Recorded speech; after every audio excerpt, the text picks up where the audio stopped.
Good morning, everyone. My name is Andrea Jane R. Gabarda, taking up Bachelor of Secondary Education, major in English. The topic that was given to me is linguistic knowledge. At the end of the discussion, the student will be able to determine what does it mean to know a language and distinguish which factors must be known in order to know a language. And go. Anyone who knows a language must be able to speak and understand in order to communicate with others. This means that one must have the capacity to produce sounds which carry a certain meaning, and to understand and interpret the linguistic codes in the sounds produced by others. However, knowing a language goes beyond that. For even the simplest conversation requires a profound knowledge of how language rules functions and how words are related to one another as they form meanings. It is a truism that speakers of language know the language. Many in philosophy and linguistics make a propositional assumption about this knowledge. Language, as the association of signs allows communication, comprises several factors that constitute the most important part of language's core knowledge. Every language has a structure, a determinate phonetic system, a lexicon array, and a rational way behind it semantically groups its terms. For example, what Spanish speakers might find common in their use of subjunctive forms might have a completely different vision in Chinese. The range of qualifying adjectives for snow might be limited in a certain language, while certain languages spoken in tundra habitats might possess several dozens to describe snow. These factors must be taken into consideration to communicate coherently where it was uttered, and to comprehend why people are using the structures and terms they are using. Sounds play a very important role in language because of the fact that they are carriers of meanings of concepts. However, there is no relationship between the sounds or words and their actual representation or the object. This means that the sound of words are only given meaning by the language in which they exist. This agreement, many times, is the result of the social groups that inhabit a particular region, of the interaction between several groups as well as migration. In part, this explains why the modern variety of English has incorporated words from Spanish, French, and Japanese. Thus, while sounds for words like amigo had no relevance nor meaning in the American English context, nowadays, it is a word that, when uttered, conveys the same meaning as it does in its original language, which is Spanish.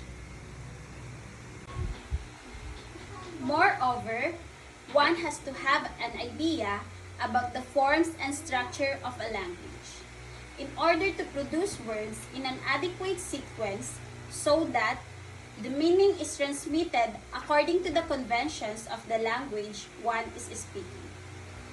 Word meaning, spelling, and phonology are also equally relevant when utilizing a language. In written form, for instance, misspelling a word might cause a term's meaning to change or to fall into different varieties of English. For example, the word color, which spells C-O-L-O-R, and the other spelling is C-O-L-O-U-R. And if someone mispronounces a word, confusion might arise. For example, when not being aware of the different I sounds in sheep and sheep. To add more tonality is an element of utmost importance in some Asian languages, such as Mandarin and Thai, where tones determine meaning and sense in a word. Besides forms, structure, spelling, and phonetics, anyone wanting to learn a language must also understand that possessing an extensive knowledge on the culture where the language is spoken. The concept of culture in the particular case goes beyond geographical boundaries, for a country does not determine the limits for the language that is spoken there. For example, Spanish is spoken in the USA. Punjabi is spoken in the UK. Flemish is spoken in Flanders, Belgium, and each municipality within this province speaks a different variety due to their cultural and historical background. Possessing a well-founded cultural knowledge will enable individuals to use and interpret language more successfully. For not every word or phrase that is spoken possesses a literal meaning, and many times their concrete connotation has nothing to do with the actual words. Added to these competencies, such as comparison, contradiction, figuration, or figurative meaning, must also be kept in mind, for language is a mutable instrument of communication that can adjust to situations and needs, and is, therefore, multiplicative, not confined to specific versions and format. When aware of what one needs to take into account to know a language, one has to keep in mind that the language one knows might differ from the language one actually puts into use. For this reason, competence and performance are key concepts to need to be taken into consideration in order to develop an understanding of the extent to which one is fully capable of living the language. Competence is the knowledge one has about the language, like grammar, lexis, syntax, and etc. And performance is the actual production of language. One might say something that is grammatically inappropriate while possessing the knowledge to utter it correctly. And this does not mean that one lacks skills in terms of competence, since linguistic knowledge cannot be simply and superficially observed and appreciated in one's utterances. Deciding so is complicated. Otherwise, how could mistakes committed by educated native speakers be explained? Likewise, having an extensive linguistic knowledge guarantees the creation of an infinite number of sentences never before spoken.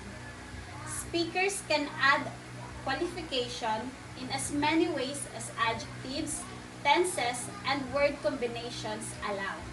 Similarly, depending on how enriched one's language has become as one interacts with other speakers, one will develop skills to be operational in situations and contexts that one might not have initially contemplated when one started learning a language. Comprehending and utilizing a language. Knowing why one says what one says in the situation where one utters such a statement is an indication of one's understanding of human language. Knowing a language is more than knowing words and meanings, more than handling combination of structures to transmit ideas and thoughts, and more than being familiar the reasons why expressions are put together in a particular way. Knowing a language also implies understanding the generation of new meaning and the ability to decode complex sets of concepts that are not necessarily literal or tangible. Knowing a language transforms language speakers into instruments of construction and contribution, into agents that can take the knowledge recorded in the language to generate new dimensions of knowledge, and it allows speakers to distill degrees of truth and falsity in data in order to classify informations. Thus, linguistic knowledge is not solely limited to language use and dominance, but also embraces world conceptions and is clearly a determining factor in the evolution of human communication and the creation of new knowledge.